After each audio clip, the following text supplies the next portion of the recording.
No experience, no job. But where do I get the experience? Army, Navy, Air Force, Marines. We don't ask for experience, We give it. you won't read it in a book. You live it, pick a service, pick a challenge, set yourself apart. Army, Navy, Air Force, Marines. What a great place. It's a great place to start.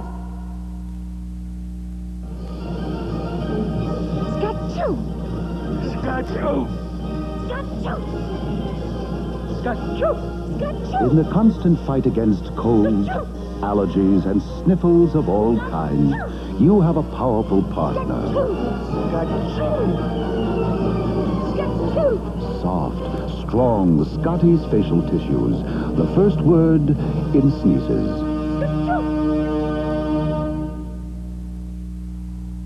I can spot it when they've got it. I can tell it, I can smell it. A Diners Club member, I know when I see one. I know when I see one. It's easy to spot Diners Club members because no matter where they are, no matter what they're doing, Diners Club members know how to live. A Diners Club member. I know when I A Diners Club member. If you want to be one, call 800-525-7000.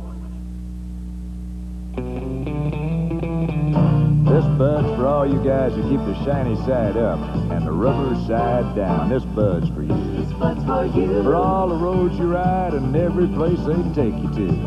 For all you do. The king of beers is coming through. Yeah, just for you.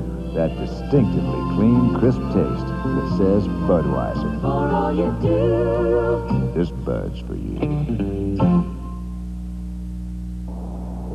Yachtsman Jack Strothman and Dan Crear end another long day on Lake Minnetonka, just outside Minneapolis, Minnesota.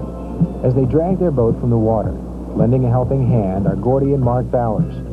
There's more to it than just a friendly gesture among sailors, because skippers Strothman and Bowers are among the country's best in the Flying Dutchman class.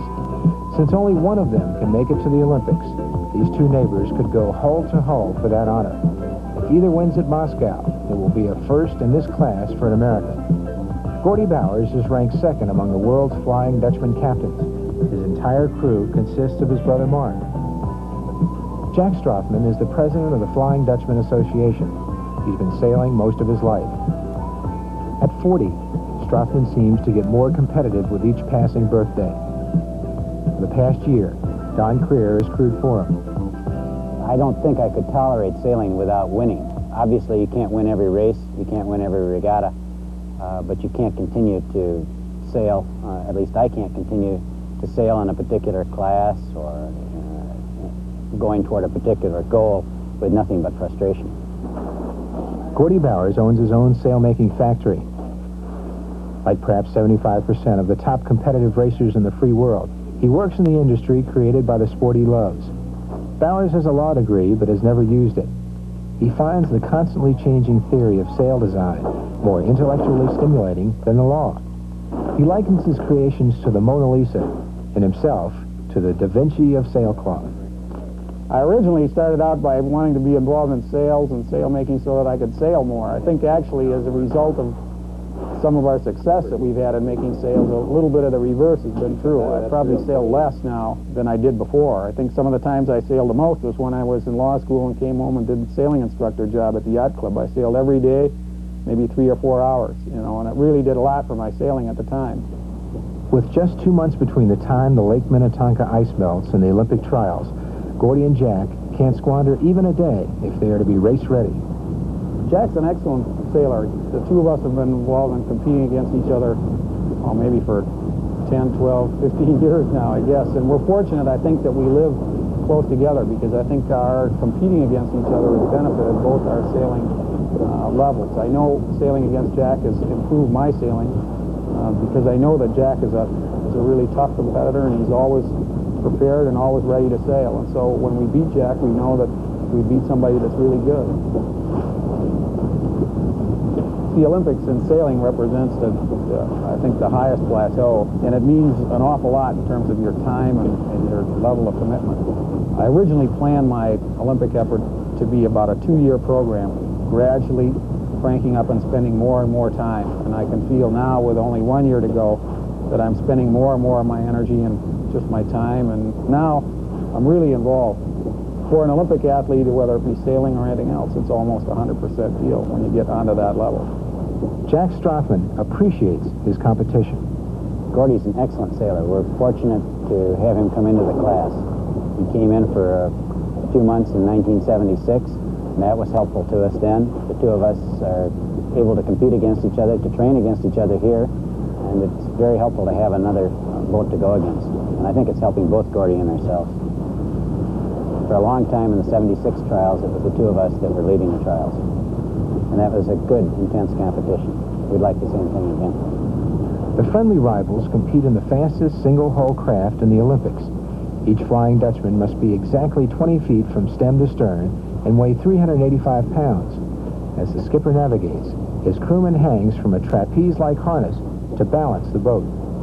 Of the sailing classes, I think that there's more of a boat element with the Flying Dutchman class than most of the others. But it is still primarily the command, or better yet, the combination of skipper and crew that are what counts. And the Flying Dutchman is the most demanding boat for the crew. It's the boat that is most a team boat. It's as close to a 50-50 boat as there is for skipper and crew. So it's very essential that your crew know the boat as well as you do, and that the two of you work together well, and that he's an accomplished sailor himself. Weekdays, Jack Strothman competes among the tall buildings and open plazas of Minneapolis's biggest office complex. Like Gordy Bowers, Strothman is an attorney, but unlike his fellow sailor, Strothman puts his law degree to work 14, 15, and sometimes 16 hours a day. Jack insists he can divorce his avocation from his vocation, but he sometimes gazes out the picture window of his 42nd floor office and thinks about the roar of the wind, the splash of the waves, and sailing to a gold medal at the Moscow Olympics with crewman Don Crear. 3/4 now. By training and temperament, Crear meshes his skills with those of the skipper.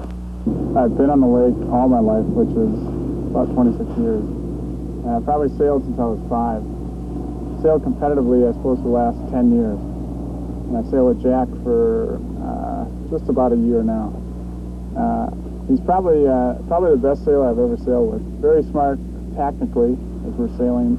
I'm more the mechanic on the boat. I try and keep him as well informed as possible with what's going on around the boat so he can concentrate on keeping the boat going fast. Last year when we were training, it was very frustrating and very almost boring just going out day after day after day, just testing sails and just testing speed and taking a lot of time out to do that. It all reached a peak when we were in the Nationals last year because we did very well in the Nationals and we were very fast and very competitive, and I could see where we had a possibility to win the trials in 1980.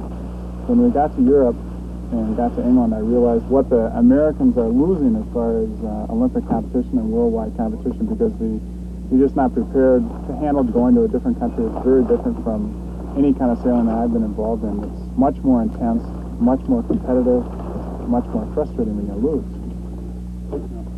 It's a matter of taking the time to get used to the equipment and get used to each other. And you don't know when you begin whether that's going to work out. And it takes a lot of months of working together and then some competition to find out if it does. After being away from this sport for about 6 months, we went out last Saturday and performed very well together.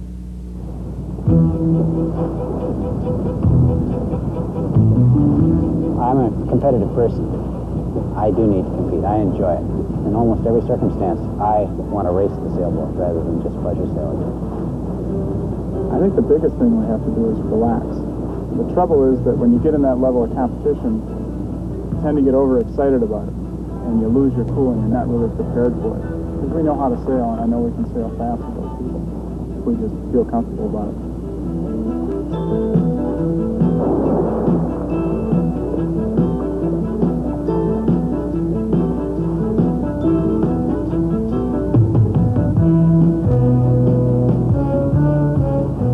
I've been in 4 different world championships and sailed against people from various countries. And there is excellent competition in the Flying Dutchman class in different parts of the world. Even if Strothman and Crear earn the right to represent America in '80, their success may be determined not by their skill alone, but by the unknown winds, waves, and currents of the Estonian Bay, where the yachtsmen will duel. To win the gold, they'll have to stretch their talent and become as one with 20 feet of lumber and just a couple of yards of sail. You get so that the boat is your skin. That's what you're trying to do. Make your movements fluid. It's a boat that demands a good relationship between the skipper and crew.